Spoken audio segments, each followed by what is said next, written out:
పిత పుత్ర పవిత్రాత్మ నామమున ఆమేన్.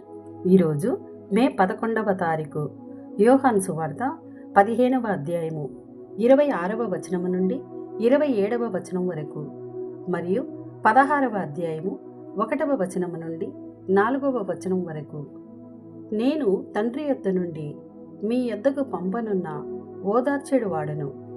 తండ్రి యొద్ద నుండి వచ్చు సత్యస్వరూపినగు ఆత్మ వచ్చినప్పుడు ఆయన నన్ను గురించి సాక్ష్యమిచ్చును.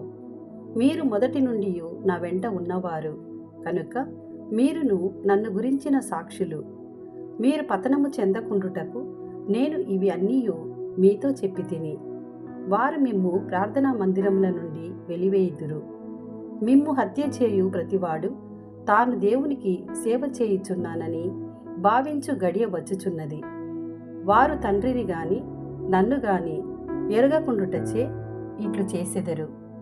ఇవి సంభవించు గడియ వచ్చినప్పుడు మీరు నా మాటను జ్ఞాపకముంచుకొనుటకై ఈ విషయములను మీతో చెప్పుచున్నాను. నేను మీతో ఉన్నందున ఇంతవరకు ఈ విషయములు మీతో చెప్పలేదు. ఇది ప్రభుని వాక్కు. సర్వేశ్వరునికి